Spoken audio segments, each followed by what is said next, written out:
Did you know Nationwide is so much more than a great insurance company? They're one of America's largest financial services companies. Like how I'm more than just quarterback Peyton Manning, I'm also meditating Manning.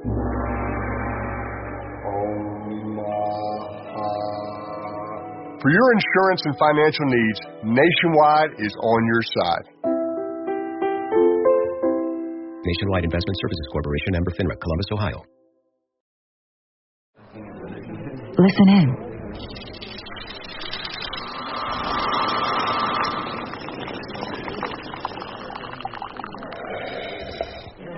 Starbucks. It's a great day for coffee.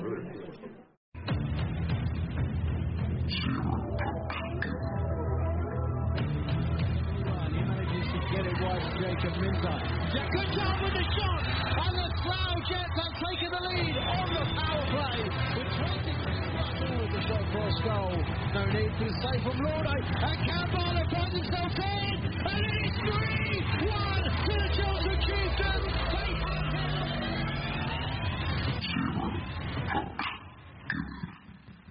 Hello and welcome to Zero Pucks Given, the UK ice hockey podcast.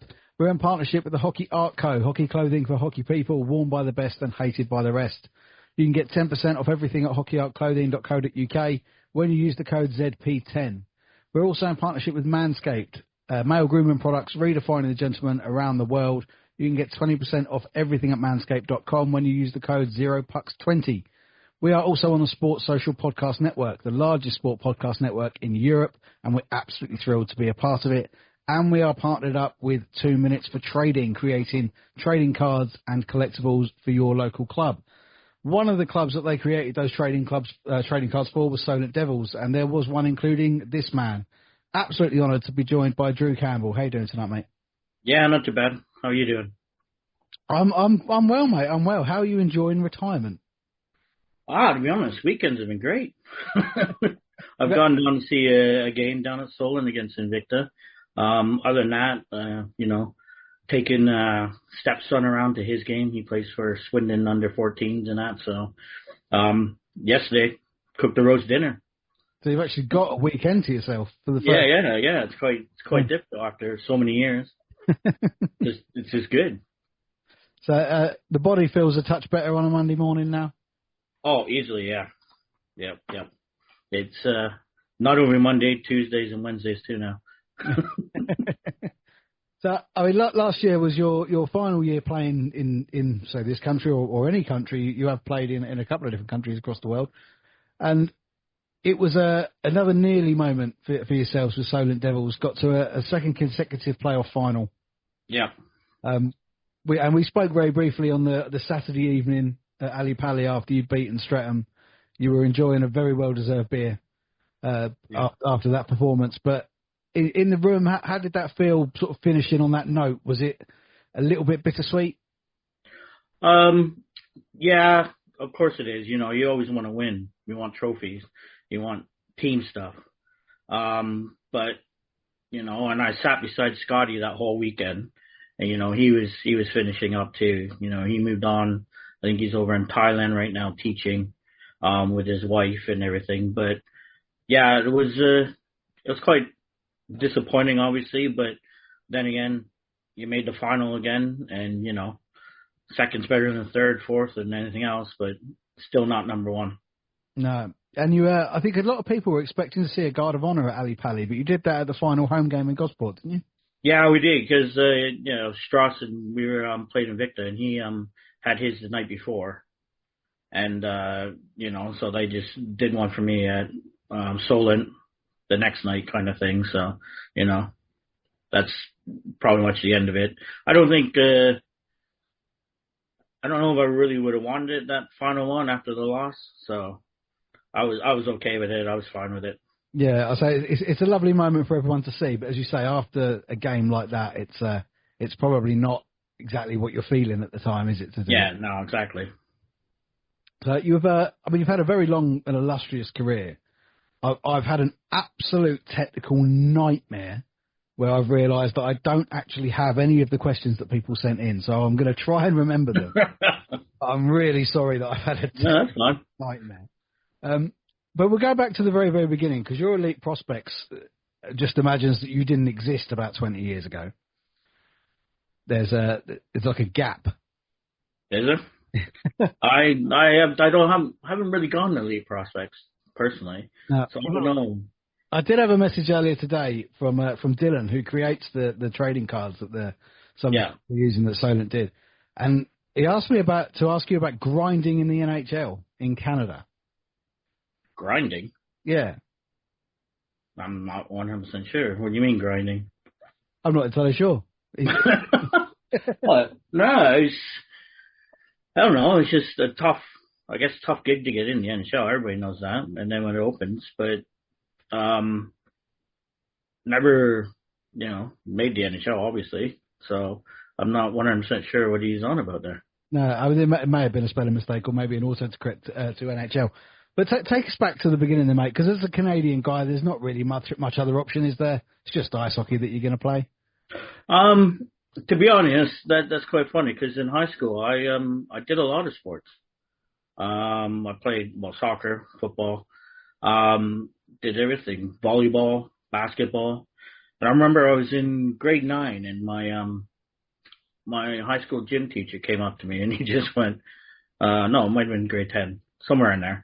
And he just said, so you either got to stop playing hockey or stop playing basketball. And I went, what do you mean? He goes, well, you're doing good at basketball, so we kind of want you full time, like, grinding it out here, doing everything here. And I said, well, no, I'm playing hockey. So I ended up, what was funny with that is when I went on to my senior years, he kept calling me up just to step in as point guard and that for the senior team every once in a while. But I never trained or anything like that. But, I was good at triple jump, discus, the throwing stuff like that. I was pretty good at badminton.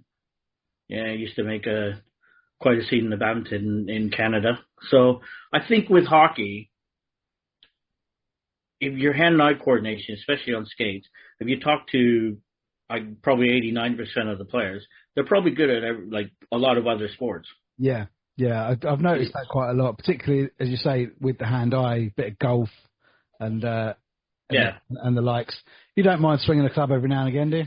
No, I love golf. Yeah, I didn't get out as much as I wanted to over the summer, but went on a nice stag do weekend. It was just golfing, stuff like that. But yeah, we didn't really have a summer, did we, here this year? No, it's pretty crap to be honest. Yeah. So, what's your handicap? I put off for 15. That's not bad. You planning to get that down a little bit now? Well, yeah. I keep trying to get in down Salisbury beside my other house. There's a nice golf course, but they're not taking memberships right now because they're quite full, and I'm trying to get into that one. Yeah, but we'll see. What was the? I know some of the Solent guys played golf. Did you have competitive golf days with the Solent team? We do usually. I remember correctly. We tried to do one at the beginning of the season with a bunch of guys, and then usually on presentation evening, everybody goes out. It's usually olders against the youngers and have a competition during that morning before presentation. So, by the time you show up presentation, you've already had a couple. So it's just nice and easy. Yeah, and probably walked a good 10,000 steps and I go with Jock or Mark Duffy, and we take a buggy. Yeah, we're walking. So when you were, playing Canada all through high school and whatnot, did you do college over in North America? Yeah, did some college, but didn't play. I was playing junior instead. And that, so it wasn't. It's quite different compared to Canada and the States. With that, is a lot of states have high school hockey and everything like that, and in Canada, you do have ice rinks, even in little villages and towns right by the high school that they do, but most are in the minor hockey system / going into, the junior system, and then from there up into senior system kind of thing. So it's not like you think about the States, we got a high school team. It's everybody played for their local community kind of thing. Yeah. Yeah. You obviously, the length of time that you've been playing, you must have noticed the changes in equipment. Oh, 100%, yeah. I started off as a goalie. Oh, really? Yeah, I played net until I was about 10. I started when I was 4. Might have been, I might have played till 8 or something, but I just got bored. Our team was actually quite good. And I just said to my dad, I want to go out now. Yeah. But I remember the pads, they were like horsehair. Oh. So when they got wet with the leather, they would start up on your knees, like properly. And then by the end, they're like below your knees. And you always had to wear knee pads because you dropped down or something. And yeah, it was quite heavy stuff once they got wet. Yeah. But go ahead, sir. Okay, well, everyone always remarks to me how you don't tie your skates. Yeah, I don't. Yeah. They're just amazed how you can actually sort of even skate and play with the proficiency that you do with almost like slipped on skates. Is that something that just from when you were young, you always played like that? No, when I was young, I actually had quite weak ankles. And I remember one year I ended up getting, I think they were Micron Megas, which were the plastic ones that you used to put like your foot in like a sleeve and then put it in and then tie them really tight. And they were good for the ankles. And then my ankles strengthened. And I think when I was about, 15, 16, when I went into junior, I just one day just didn't tie them that tight because I think I had a swollen ankle. And then that was it. Ever since then, I hardly tie my skates. I just slip them on and do a bow at the top. Yeah. Weak ankles. That's basketball for you, isn't it? Weak ankles. Yeah, you can get that from that, but no, yeah, just slip them on and go. As I say, I've been burnt by elite prospects more than once in the past, but it's got you doing 3 seasons in the late 90s with the Woodstock Navy Vets. Yeah. So, yeah, tell me about that, because were you a Navy man in Canada? No, I was a junior. I remember I got traded. I was in Port Dover before that and got traded to Woodstock. Pretty much I fell out with Port Dover, the coach in that. He never wanted to sign me in the first place when I was 15, 16. But the GM said, no, we need him. I think I went on. My dad was talking to me the other day about this. And he goes, oh, yeah, they didn't want to sign me. I got cut from a team just before that. I remember Caledonia. And they won't sign me. We went to Caledonia and I think Glanbrook in the first 2 preseason games, and I scored like 11 goals and had like 6 assists or something. And on the bus on the way back, they brought out a contract and signed me. But it was a GM over the coach. So I remember the coach, and he hardly played me my first year in Dover and everything. And I think I got Rookie of the Year for the team. I think I came second in the league to a 21-year-old, or a 20-year-old. I can't remember how old he was. And then, next year, same thing. I got MVP of the league the 3rd year there.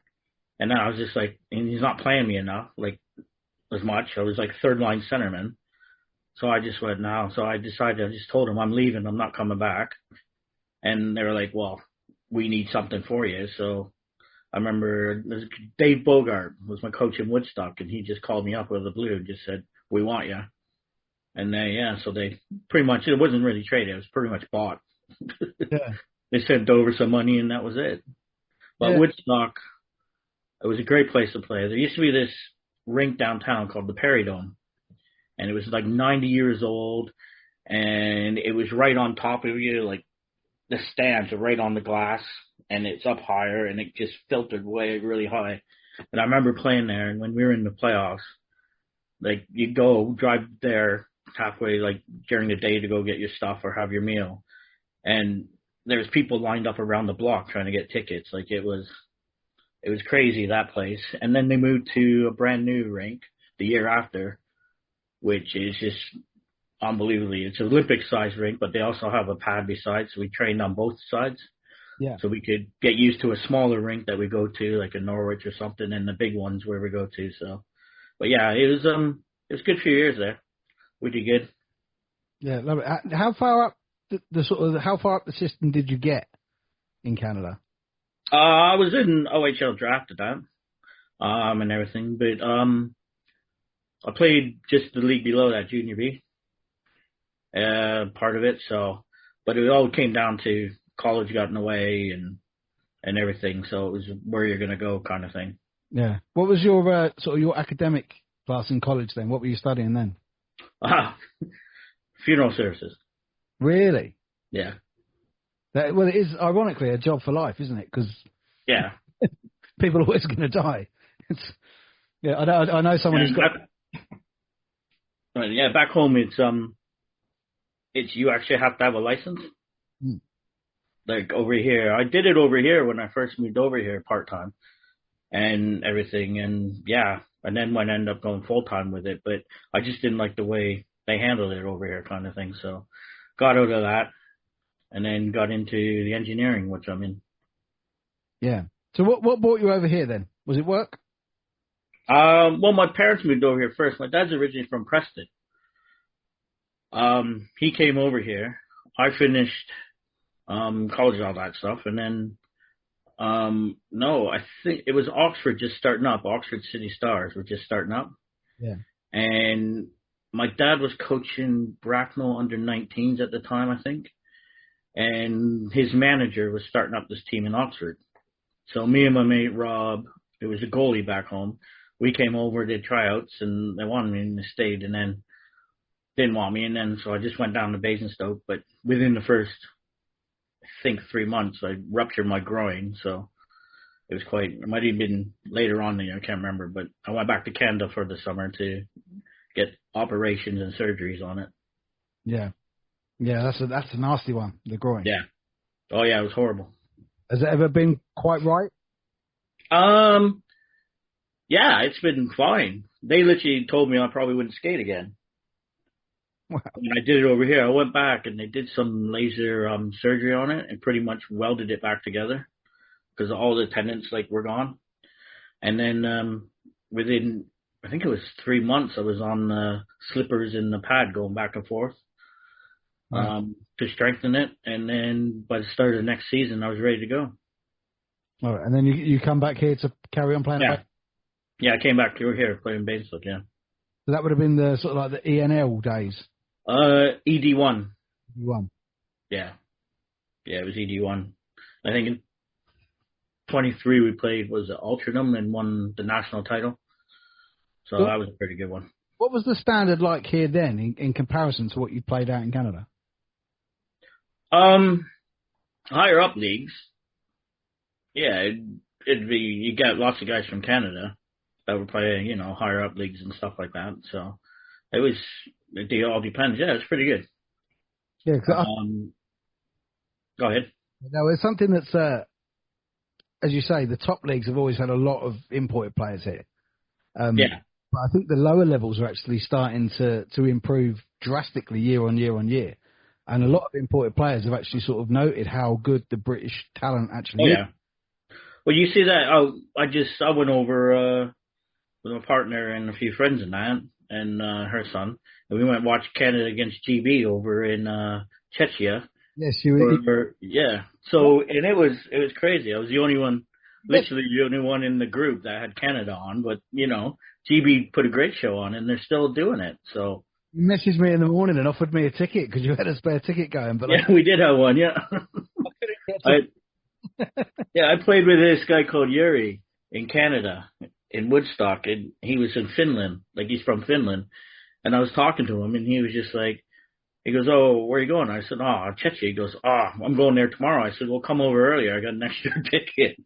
And then we were sitting there bored because we didn't fly out till the Sunday night, so we bought tickets to watch GB Finland, but that was a different kind of game. Yeah, it was. I mean, I know the GB guys, they'll cling on to the fact they were 1-0 up against Canada for a very small period of time. Yeah. But that was quite something to see. Oh yeah, I was getting harassed by friends I was with there, and my partner. She was like, "Ah," and I was like, "Yeah, don't worry, game's not over." You were on the TV as well after. I was, yeah, because it was quite funny because back home it was I don't know, it was about 12 here, so it'd be about 6, 7 o'clock in the morning back home. And I had friends messaging me from high school saying, "Ah, are you at the game?" And I'm like, "Yeah, why?" "Oh, you're just on the TV." And then my brother started sending me stuff, and I was like, "Holy crap." I was like, "That's weird." Yeah, I was sitting in my front room watching it, and I was like, "Bloody hell." And my wife said, "What?" I was like, "That's Drew. He offered me a ticket to go, and he's there." Yeah, I was there. Yeah, it was quite funny. Yeah. But I think that was a Bedard goal. when he scored that one. Yeah, Connor Bedard scored the fourth one, I think. Yeah. of course, because the third and fourth were really quick, weren't they? I think they were in really quick succession. Yeah. Seconds. But has that always been have you always had a little bit of stick being a Canadian over here? Because there's quite Not really. No, I wouldn't say a bit of stick, you know. It's been fun, and obviously they try and take the piss out of your accent here and there, but yeah. I've been here so long, I don't even know. Like, I can't. When my brother was just over a couple of weeks ago, we went up to watch Liverpool play and stuff like that, and it's quite funny because when I talk to him, my accent gets a little bit stronger. And then, but when he goes, it just goes back to where it is now, and then just, you know, talking to everybody. It's hard to, obviously I can tell the difference between different areas of the UK and the different accents, and, you know, especially you drive up to Liverpool, you get out of the car, and it was like the Scouse accent. You're just like, oh yeah, I forgot I drove that far. Yeah. But yeah. My wife's from the West Midlands, but she's lived here in Essex for 20 years, so her accent's virtually gone. But if she speaks to anyone back up there, it's straight back. Yeah, it is quite funny that way. But I got like good friends. I go a music festival every year, and I got friends that are from Leeds and that, so they got, you know, they got the Yorkshire up there, that accent. Other ones from MK and all over. So no, I got Welsh friends and stuff like that. So. Well, have your kids picked up any part of the accent? My youngest one, Braden, he was quite funny. He actually used to watch Paw Patrol all the time. And when he was growing up, like, he would come out, but it was more of American accent. Right? And I'm just like, no, don't do that. I think, when they're younger, obviously they pick up on it here and there. But, no, they seem to all have it. Like, even my eldest, you know, he has it and everything, the English accent, the Hampshire kind of thing, so no. Yeah. And your eldest plays, doesn't he? Yes, he does, yeah. Yeah. He's a goalie. Did you get to play on the same team? I did, yeah. That was a highlight. Yeah. He can't remember. I think Mark Duffy had COVID and was injured for quite a while. And then Rory, I can't remember what he was doing. I think he was going to Div 2 games because they needed wins here and there. So my son came up and he was sitting on the bench for a few games, and one in Slough, I think one in Invicta. Yeah, we won. I think he came up to Chelmo. But the one at home he played was against MK, and he got in for the last, I think, 5 minutes or so. So yeah, that was quite good. Yeah, that's to be fair, I can't think any other hockey player could actually even contemplate that happening. So that's something incredibly special that you can hold from your career at. Yeah, 100%. Yeah. From all your time with Solent, there was a couple of other British clubs in appearance. The White Link Tigers, was that out of that famous rink in Ryde, I take it? Yeah, that was a Div 2 team. Went over there and played the season. It was just, the traveling though was just a pain. On the ferry every time. Yeah, you got free ferries and that, but we had the kids and taking the family over. We'd take the car ferry, which is like 45 minutes or whatever. But when you're going to training, you're on the Fast Cat, and it's a lot obviously faster. But the way once you get to the end of the pier, you got to walk all the way down, or get the train. If the train wasn't working, obviously walk. But yeah, it was quite a pain. So that was 1 year. Yeah, and a little bit of time in Haringey as well, that would have still been at Alexandra Palace. Yeah. I think they started that team up, and I was like thinking of giving up. And I had a mate, Ricky Rutherford, who played with me on the island the year before, and he's from Bournemouth, and he goes, "I'm going to go back there and play because I love it there. You coming?" And I just went, "Well, I'll see what it's like." Went up there training, and they went, "Yeah, we want you." Yeah, so I went there, and I think after that I went back to Solent for a year, and then back to Haringey as player coach, and then back to Solent, and stayed at Solent from there. Yeah, just on through the end of your career. There definitely was a question that came in from someone I'm sure you'll know from the Haringey end, Cameron, Lee Mercer's lad. Oh, yeah. Asking what is your favourite rink in the UK to play in? That was quite difficult. There's a few good ones. I'm gonna say Gosport. No, I was kidding. It is quite fun when you get older. You don't have to go as far. Haringey has always been is that iconic rink.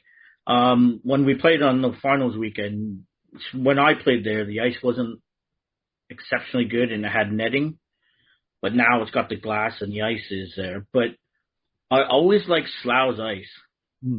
Slough's ice is just when you skate on, it's just always been. It was like it's always been perfect kind of thing. You know, it's not rough.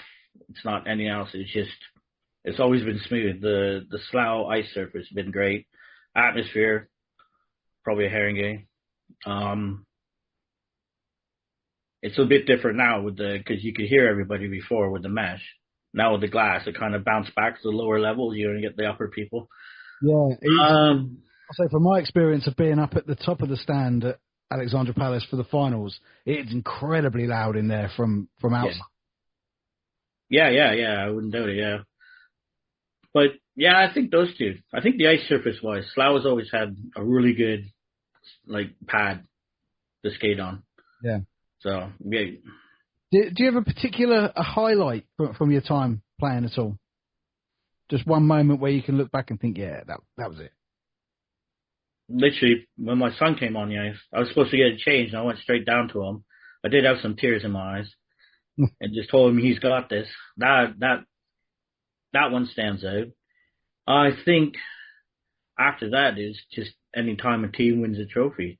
Yeah. I remember I've got the puck when I was in Solent. It was Div 2, and we played in Haringey against Invicta against the Mustangs. And I remember the game was over and we won the league right then, knowing we were going to go up. And I went straight over and picked up the game puck, and I got the whole team to sign it. And I've got it like this. And I was a design technology teacher at the time, so I made like a plinth. Oh wow! A puck, and it's all like I put like a clear nail polish on it, so it can never rub off or anything like that. So that sits in my house. Yeah. You know, even though we lost a couple, one to Streatham and two to Chelmo in playoff finals, but that first one we beat Chelmo due to. And once again, when I was in Basingstoke, when we won the national in overtime, after 2 legs, we went to overtime. And I remember Andrew Morgan scoring the goal that won the whole national for us. So probably those, like usually when it's a team trophy thing, it's a good thing. Lovely. And have you got a particular goal of yours that you'll always remember? There's a couple, I think. A couple I batted out of the air, from behind the net. I think my last goal was pretty good too. Against Invicta there, that was the last goal I've ever scored. So that was a good one. I'll try and actually, for people watching on YouTube, I'll try and get the video of it and put it up in the middle of the screen. You were kind of on the floor and managed to reverse your stick behind you. Yeah. Through Owen Ryder. It was an incredible finish. Yeah, he made a good save because it came to me in a shot. He made a save and it was there. And I remember I just got my foot taken out of me. I was on my back and I was like, there's the puck. And I'm like, no way. I can't remember who was trying to go up with it, one of the defensemen. But I just kept fighting for it. And then, just swung it around my back. And I think Ryder was actually just trying to get up from the save at that point, and it went right through and in, so. That was a pretty good one. Yeah, I'll desperately try and find the video for that and put that on here, because that's exactly the goal I was thinking of. I remember seeing that thinking that's just one of the most incredible finishes I think I've ever seen. Yeah, I remember one I was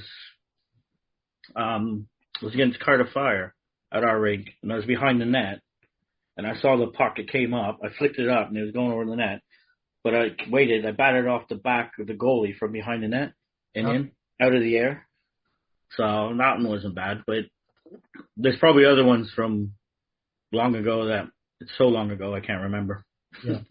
There was a game, I think, last season, I think it was quite early in the year, when Romford came and played at the Gosport Arena. And at the time, they had Brindley caps, and you playing for Solent, you had the youngest player in the NIHL structure and the oldest player in the NIHL structure, both playing in the same game. Were you aware that you were the oldest? The only time I was aware was that you guys keep talking about it. My body's probably oldest, but mentally I'm probably not. If you ask the guys I played with, I like to joke around. I like to have fun. Poor Scotty Cooper sat beside me for the last couple of years, and yeah, he took a lot from me. I kept waiting for him to come back to me, but he just never did. I don't know why. But I used to, play jokes on him. I took his keys off one time while he was in the shower and took all his keys and then took his shoelaces, unthreaded them, put his keys on all his shoelaces and tied them up like that. And he came out and where's my keys? And they're all on the shoes, stuff like that. But just little things. Well, not little things. I just don't know why he never came back at me.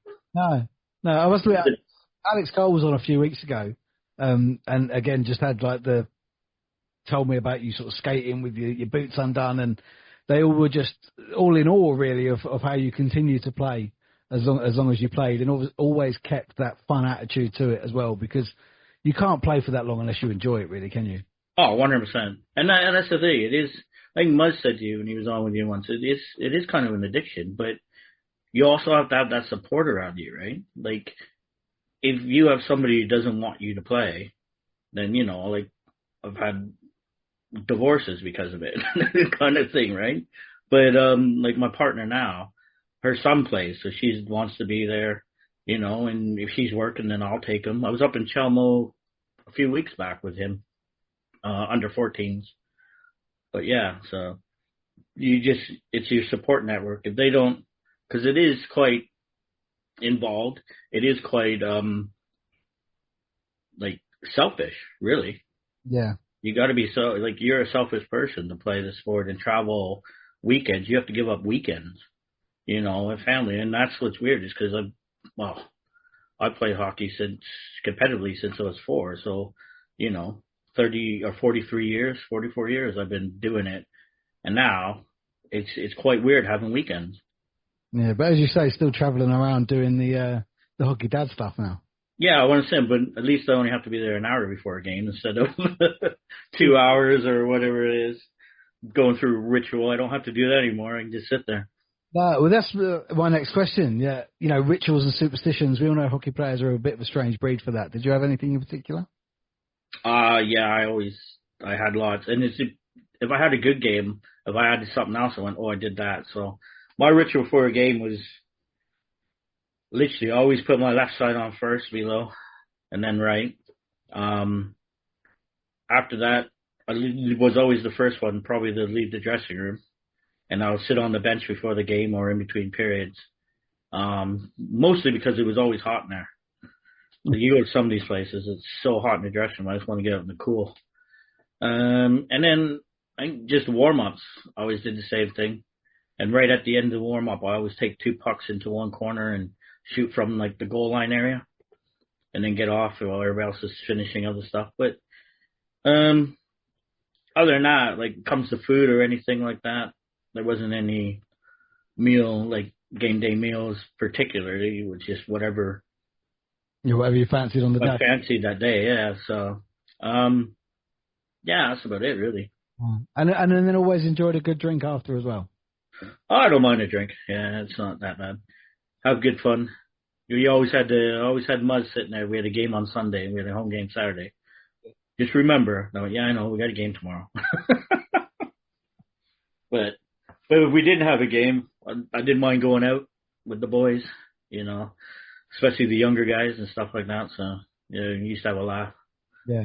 Which, as we've said, is got to be the main thing. When you're giving up as much of your actual own personal time as you do to play this game, you got to have the good moments and take the enjoyment in it.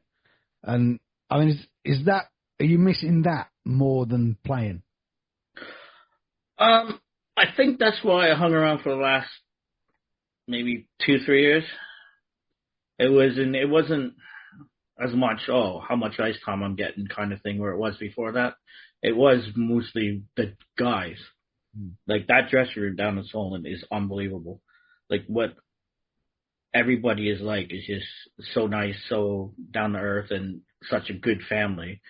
And yeah, it's kind of I guess getting a divorce when you're not in that room. But I think I'm lucky this year that there's still a few core guys in there, but it's not as big as all the guys we were together before. So you do have like a bunch of new guys down there, and younger guys, which is absolutely fun. That's what you got to do. You want to keep it going, and that's what Muzz and all that. But yeah, so it would have been harder the last 2-3 years, but this year I seem fine with it. I seem okay with my decision. Like I said, my son's got a game next Sunday, and I'm going to go watch him and stuff like that. So. Yeah, as you said there, the Solent Devils room over the last few years, it's taken absences in Chico Cole, Alex Cole, yourself, all kind of moving on. And it does seem to just regenerate itself almost from within and keep this ethos that it's had for so many years.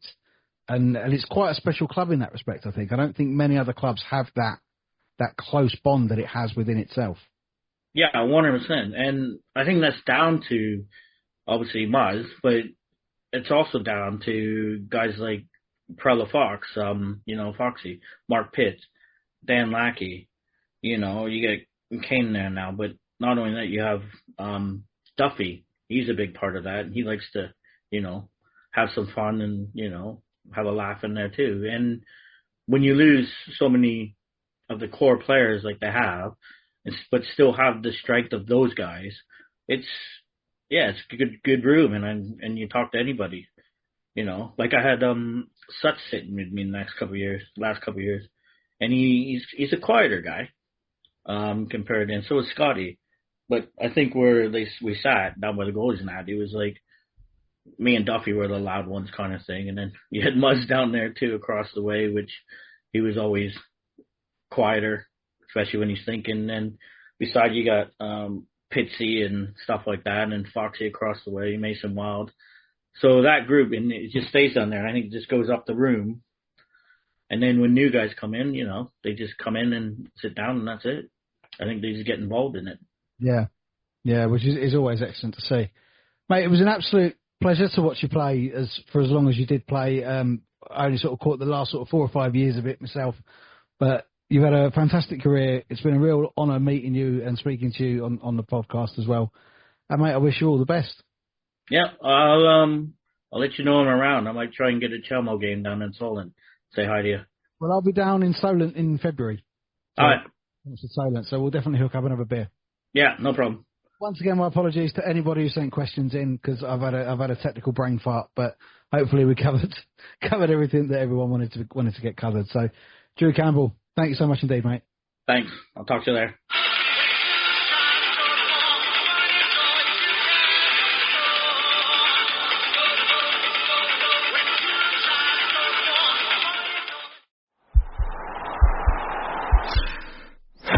This podcast is part of the Sports Social Podcast Network.